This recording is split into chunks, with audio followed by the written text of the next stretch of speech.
Hello everyone, I'm back with some more information about data science today. As you know that I have been doing consulting and training for different organizations, and most of the time that the customer acquisition or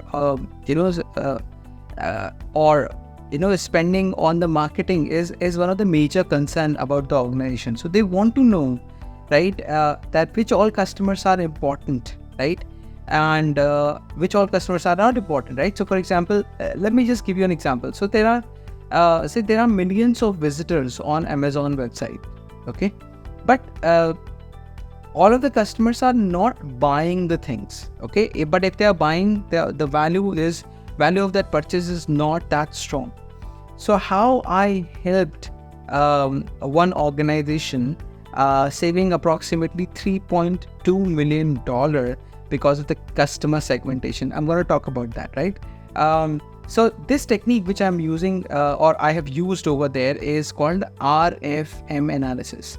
Now this RFM analysis is often known as FRM, MFR, or whatever way you want to call it, right? So this RFM analysis is very, very popular. So I'm going to talk about what is RFM analysis, okay? So RFM analysis is a marketing technique which is used to analyze and segment the customer based on their purchasing behavior. The acronym for RFM stands for recency, frequency, and monetary value or monetization, right? Which are the three key factors for evaluating the customer behavior. Now, if you wanted to, let me break down the concept over here. So what is recency, right? So this factor measures the time elapsed since the customer last purchased.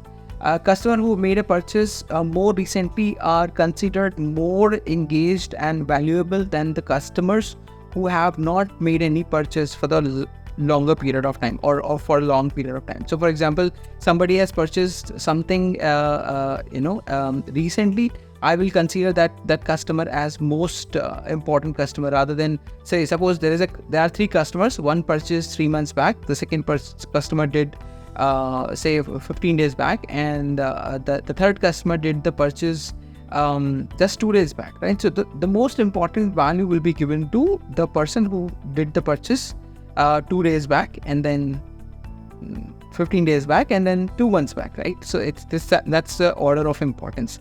Now, what is frequency over here, right? So frequency refers to the number of purchases made by a customer with a specific time period, right? So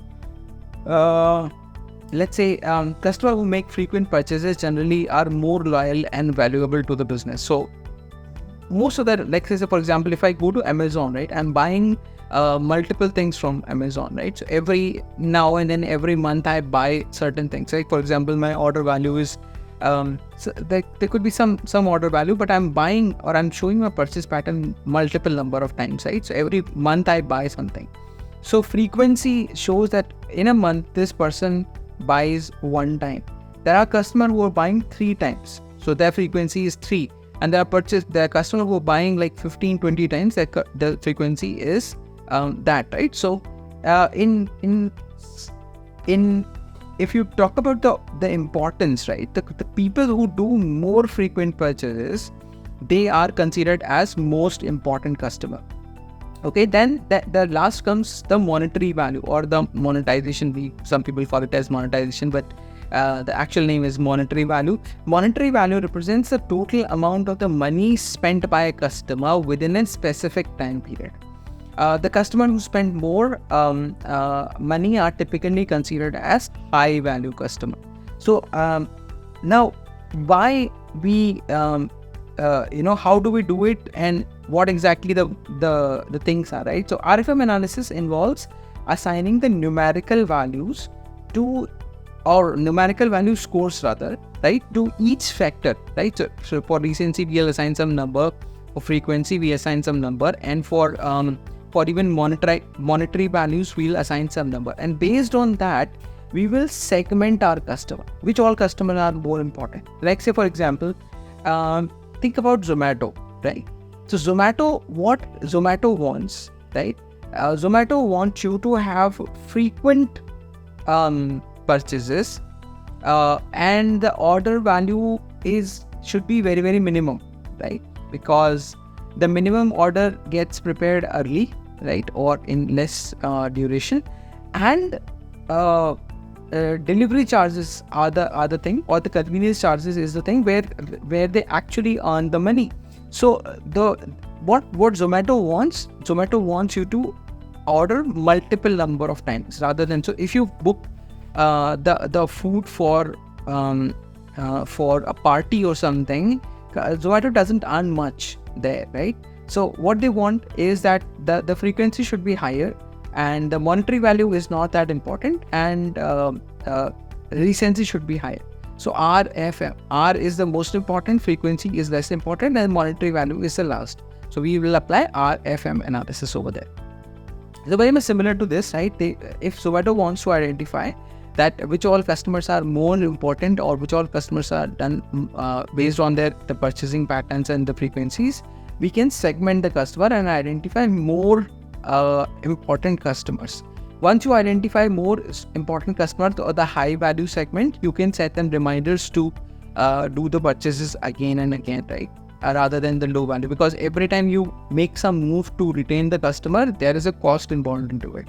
So what you do is you by segmenting customer through RFM analysis, business can tailor their marketing strategies and initiatives to better meet the needs of different group. For example, they can focus on re-engaging the customers who haven't made a purchase in a while, or target the high value customers with special offers and personalized communication, right?